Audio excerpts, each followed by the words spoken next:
Pay close attention. What you're about to see is Bible prophecy being fulfilled.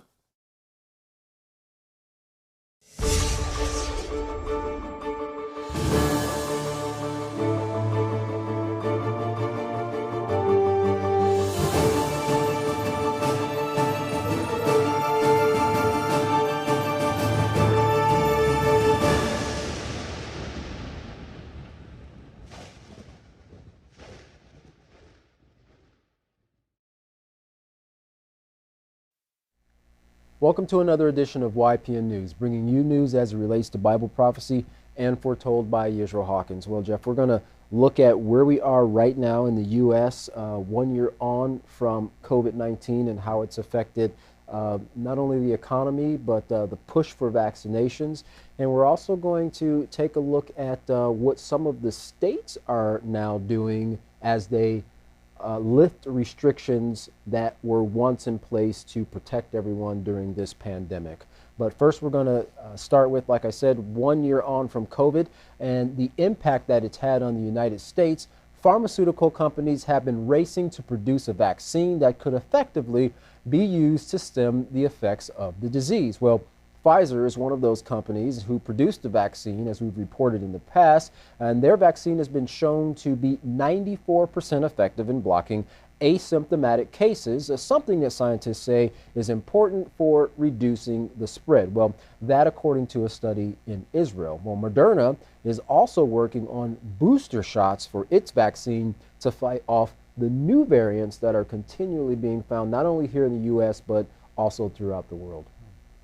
Well, as vaccinations increase, so are the increasing numbers of states lifting restrictions set in place to stave off the growing number of coronavirus cases. Oklahoma has become the third state to lift all restrictions statewide.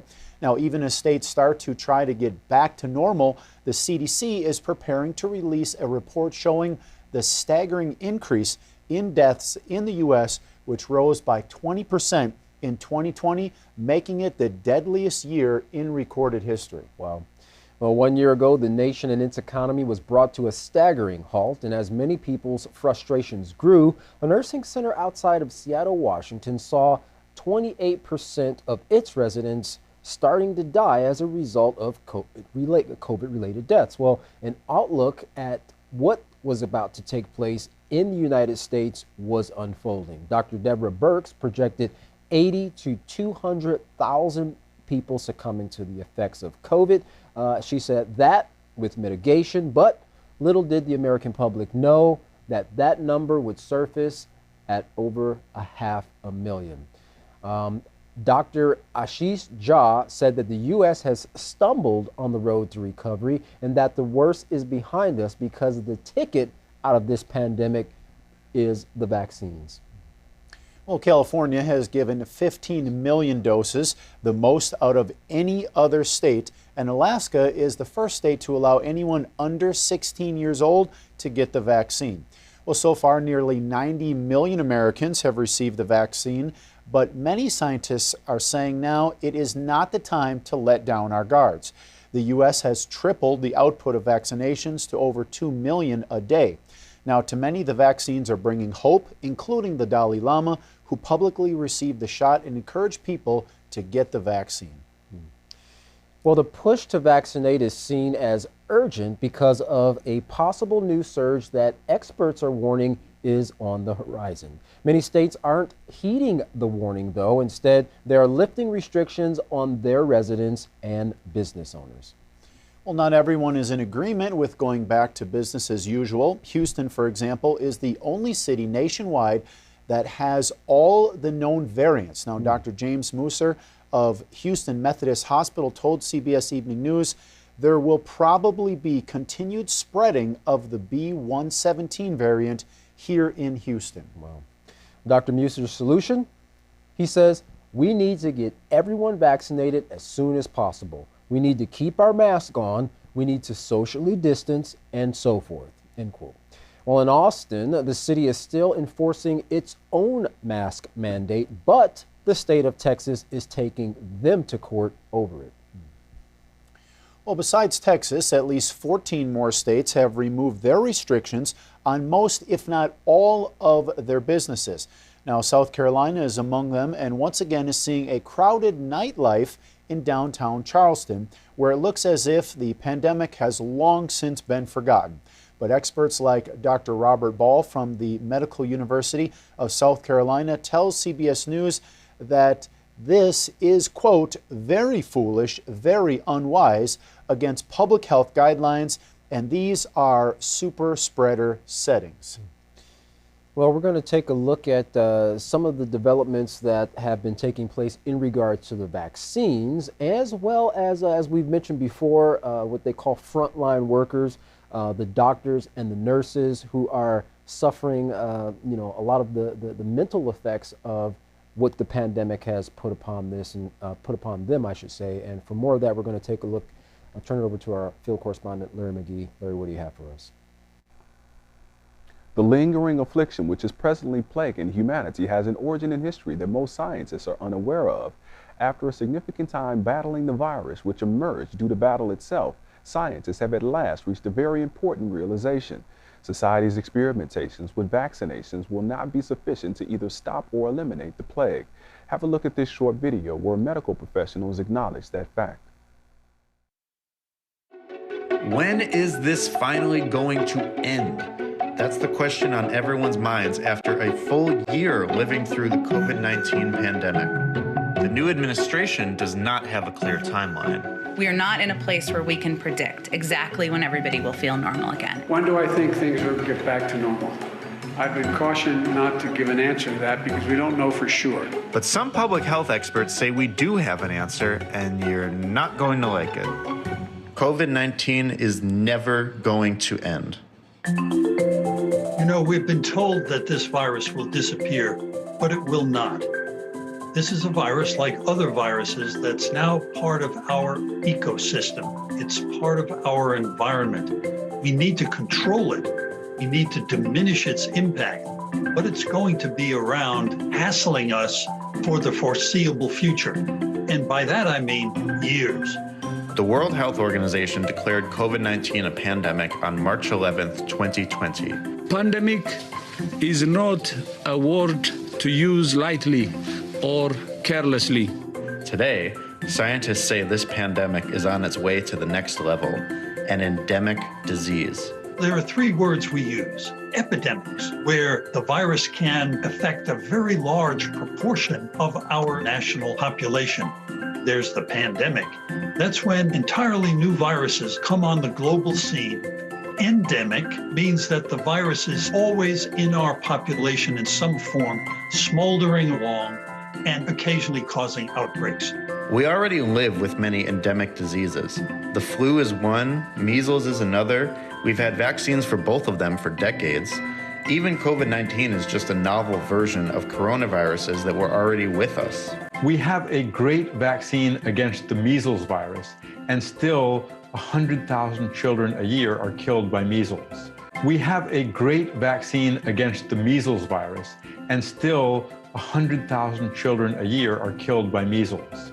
The more infectious a microbe is, the harder it is to control.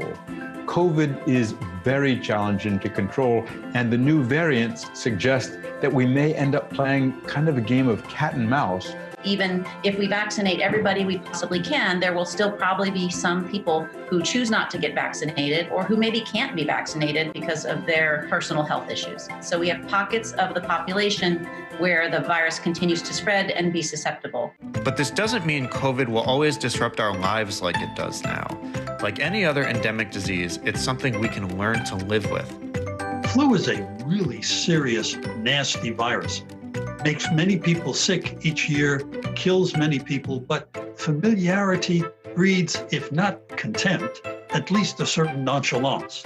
Could it be down the road that we become so familiar with COVID that we develop a certain nonchalance about it also? Yes, we tend to do that in the United States. So what does our future look like with COVID-19? The third, fourth, and fifth years of COVID should not be anywhere close to as awful as the first one. The winter or the fall of 2025, we might have to roll up one sleeve for the flu shot and the other sleeve for the COVID shot. We'll have Thanksgiving, Christmas, New Year's celebration all together, but we'll be more attentive as to who attends, and we'll make sure that everyone's vaccinated. But despite their inability to produce any meaningful impact, vaccines make tons of money. So wherever there is an epidemiological crisis, the profiteering mechanisms of pharmacopoeia shift into high gear to concoct and promote false hope in the form of a new vaccine. Here's a short clip showing vaccine development past and present. In March of 1963, Dr. Maurice Hilleman was woken up one night by his 5-year-old daughter. She was complaining of a sore throat, so Hilleman looked her over and determined she had the mumps. Unable to sleep, he was struck with an idea. He swabbed her throat for a sample, drove to the lab, and got to work. 4 years later, his mumps vaccine was approved. It was the fastest a vaccine had ever been developed. Until now. New vaccine against coronavirus. And it's incredible how quickly this vaccine and others have been developed. This was done in record time. This is extraordinary. This is the fastest vaccine development in U.S. history. In 2020, vaccines for COVID-19 have shattered previous records, going from development to approval in a matter of months. That speed was driven by billions of dollars and a global effort. But in some cases, it was also because of a breakthrough in vaccine technology decades in the making. Something that could shrink this timeline going forward and change how we make vaccines altogether. Vaccines teach your immune system how to respond to a threat, and traditionally there have been 4 ways to do this. The 2 most common types of vaccines work by exposing you to a weakened or dead version of a virus or bacteria. The weakened virus won't make you sick, but it will teach your body how to fight the real thing if you're exposed to it later on. This is how the measles and annual flu vaccines work. Another, less common type of vaccine does a similar thing, but uses an inert version of a toxin instead of a virus. The most well-known version of this is probably the tetanus shot. This 4th type of vaccine works a little differently, because it only uses a small part of the virus instead of the whole thing. Common examples of this would be the hepatitis B vaccine or the HPV vaccine. Some of the new COVID-19 vaccines also rely on these traditional methods. For example, one COVID-19 vaccine currently in trials uses this 4th method. It only uses one part of the SARS-CoV-2 virus, known as the spike protein. That spike protein is what allows the coronavirus to enter your cells. When injected into your body on its own, it's harmless. But your body will still recognize it as a foreign threat and launch an immune response to fight it off, which is enough to teach your body how to fight the whole virus. But isolating and preparing that spike protein for a vaccine is a process. Researchers first had to modify it, then multiply it a lot, and then assemble the vaccine itself in a lab. In fact, one thing that all 4 of these types of vaccines have in common is that they all require growing and transporting large amounts of live pathogens in a lab. And that takes a lot of time. A vaccine goes through many steps before it can be approved. But before anything else, it has to be developed. And working with live pathogens makes that process a lot longer. On average, it takes 5 to 10 years for a vaccine to reach FDA approval in the United States. Most COVID-19 vaccines have gotten through this process a lot faster by overlapping the different phases of human trials and starting the manufacturing early. But some vaccines have also found a groundbreaking way to speed up this first section by shifting some of the work out of the lab and into your body. By shifting some of the work out of the lab and into your body. By shifting some of the work out of the lab and into your body. Nearly every function in the human body is carried out by proteins, so our cells are constantly manufacturing them. To do that, they make a single-stranded copy of DNA. That copy is called messenger RNA, or mRNA. Each strand of mRNA holds the information on how to make one type of protein. The cell reads the mRNA, follows the instructions, and makes a protein. And that's where these 2 new types of vaccines come in. They contain instructions. Researchers who developed these new types of vaccines, called mRNA vaccines, started with the genetic sequence of the virus. They also decided to focus on the spike protein we talked about earlier. But instead of assembling and purifying that protein in a lab, they identified the part of the genetic sequence that creates it. And then took a much faster route by synthesizing mRNA and using that as the vaccine, which saved months of time and money. Once inside the body, the cell reads the mRNA and begins to make harmless spike proteins of its own. From there, your body's immune system recognizes the foreign threat and sounds the alarm. This is how the new COVID-19 vaccines from Pfizer and BioNTech and Moderna work. But the main drawback with an mRNA vaccine is that mRNA breaks down very easily. It has to be delivered inside a protective fatty barrier and kept ultra cold, which isn't super ideal for a vaccine that needs to reach all areas of the globe. Another effective new-to-consumer kind of vaccine works similarly, but uses DNA instead of mRNA, which is much more stable. The COVID-19 vaccines from AstraZeneca and Johnson & Johnson are this type. It doesn't require the ultra-cold conditions, but it does have its own drawbacks. To get the DNA into your cells, researchers use a harmless virus as a carrier. But over time, your body will build resistance to that virus, which means future doses using this carrier will become less and less effective, and the carrier will need to be updated. A vaccine that delivers specific instructions to your body opens up a whole new world of vaccine technologies and disease treatments. As the vaccines fail, however, there are real lives wrapped up in the disillusionment. Reports are that while striving to combat the plague, 1 in 5 healthcare workers have experienced depression, anxiety, PTSD, and a combination of things thereof. Added to that are personal stories from doctors who admit being overwhelmed by their inability to save the lives of those whose bodies have come to an end. Critical care professionals report constant crying, thoughts of giving up, and a resolute desire to seek therapy at some point in the future. At this, observers and analysts are concluding that even the helpers themselves now are in need of help. YPN News, I'm Larry McGee. Good time, Jeff. Back to you. Well, as you can see, that high stress and anxiety is certainly getting to the healthcare professionals, but that's not all that are suffering. In fact, the mental well-being of the normal population are also affected by this pandemic. Now, we'd like you to take a look at this next video from Al Jazeera to see how the average person is faring in this COVID-19 pandemic. Let's talk about how strange, confusing, and stressful this pandemic has been for people, because we probably don't talk about it enough.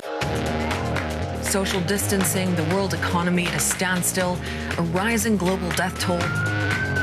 None of it is normal. There's no way to come out of this normal, at least not having something affecting your psyche. We put a call out to our viewers to find out how you're feeling. Some of us are bored, tired, grateful, productive, paranoid, inspired, or just plain done with it. The COVID-19 virus is not only attacking our physical health, it is also increasing psychological suffering. And while we worry about keeping the virus away and staying physically fit, how do we protect our mental health too? In some parts of the world, lockdowns have stretched on for weeks, even months. There's talk of more down the road, and in countries where restrictions are being lifted, we're still keeping our distance and we're not socializing the way we used to. The consensus is all of that is having an effect on us and our mental health. You've probably heard that human beings are considered social animals. Well, that's based on science. Humans are one of the most vulnerable species at birth and need to rely on others for survival. Our brains have adapted to having others as our baseline. And so when this lack of proximity to trusted others is absent, then it puts us in a heightened state of alert.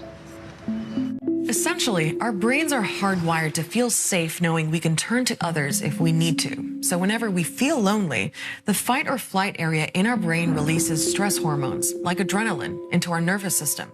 And if we stay in that state of alert for a long time, it starts having a physical effect on our body. But it's not just isolation that's stressing out our brains and bodies. It's everything. Now, the number of coronavirus cases globally has crossed 4 million.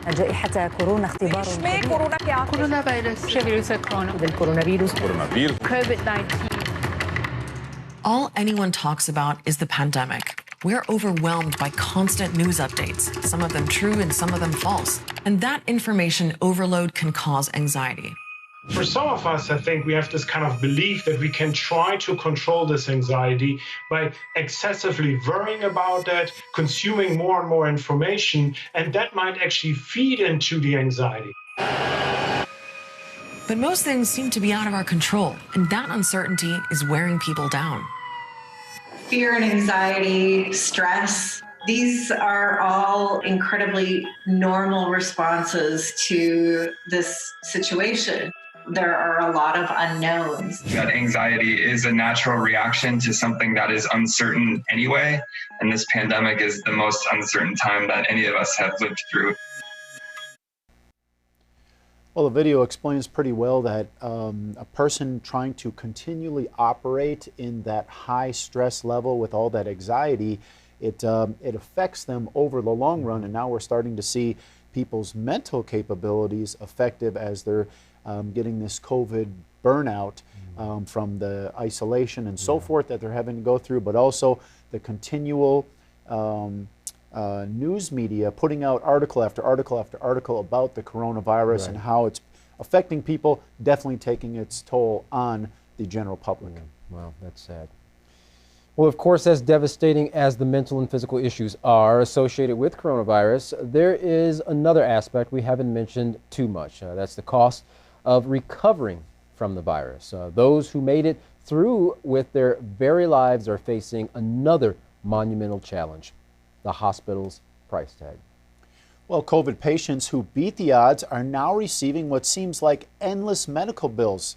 Now, those who had a short stay in the hospital are looking at tens of thousands of dollars. Those who stay longer and in ICU beds are facing hundreds of thousands, and some even reaching the $1 million mark or close to it. In Huntington Beach, California, Mr. Jeff Sherman told CBS News 2 on your side he spent 11 days in the hospital battling COVID and was left with a bill for $110,000. Now, the bill shows a complete breakdown of every charge, including Sherman's ICU bed at a charge of $3,400 per day, and one dose of the drug remdesivir costing almost $4,500. Wow. Well, while those charges might seem outrageous, he was even more shocked to see one 3-milligram dose of melatonin, a supplement used to help people sleep, charged out at $22. Wow. Now, Mr. Sherman said the numbers associated with helping these things is just insane. Yeah, that's amazing. Well, still others have even more extreme situations, like Casey Gray, who was in the fight of his life and after being hospitalized for 2.5 months made it through, but still has a long road to recovery ahead. Now, his wife Savannah Gray told CBS News it was probably the hardest thing either of us had to go through. Well, and now she says it's like there's still pieces that we're trying to put back together.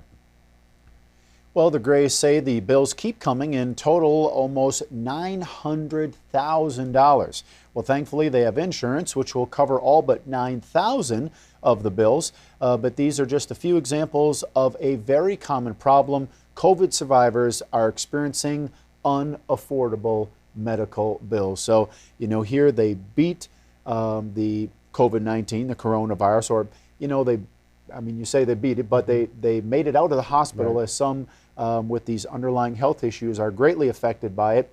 It seems to bring any health issue that a person might have previously suffered back to the surface, and that, of course, is causing the death from the coronavirus. But after they make it through that, then they're faced with these surmounting medical bills that many of them don't know how to pay. Yeah, as they say, adding insult to injury. People have to now deal with that while they're trying to recover from the effects of COVID. Well, it's not just people and their medical bills, but the economy as a whole is also seeing a big hurting as the result of the pandemic affecting the United States and pretty much the whole world who we have to interact with. Take a look at this next video on more about that very issue. The total economic loss of COVID-19 in terms of GDP and health costs is estimated to be around $16 trillion, according to a study by 2 Harvard University professors. To put that in perspective, that is 90% of total GDP. Clearly, we need to focus on reopening the economy as soon as possible. And I'm hearing there's talk about a vaccine passport. What is that? Yeah, so this is this kind of futuristic idea where we actually have a requirement to get a certificate of vaccination before we can do things. It's pretty clear that vaccination certificates are moving forward. And given that, how do we do it right? What if we were to be required to prove to employers, airlines, or sporting venues that we're immune to the virus? We have to be ready for this to happen in the future. And if we miss the window a little bit and don't make money off it or whatever the financial goal is, some way, shape, or form, we've all realized that this has got to be in place. So what are vaccine verifications exactly? And can they speed up a return to normal? Well, you can see the $16 trillion loss from COVID-19. It's it's no wonder some of these states are pretty urgent to open things back up because the economy, and they don't want to hurt their economy, is suffering greatly at this time. That's right. Well, turning to news in the Middle East now to end our report, Syria has activated its air defenses in and around the capital of Damascus since they have come under fire once again by an Israeli missile attack. Now, the Syrian state media reported many of the missiles were shot down before they could get to their targets near the city, and there have been no reported casualties with this strike. Well, while Israel has launched hundreds of strikes into Syria against Iranian-backed military targets for years now, there are very few attacks they have taken responsibility for. This most recent one comes just after the U.S. airstrike 3 days earlier on Iraq forces, also in Syria.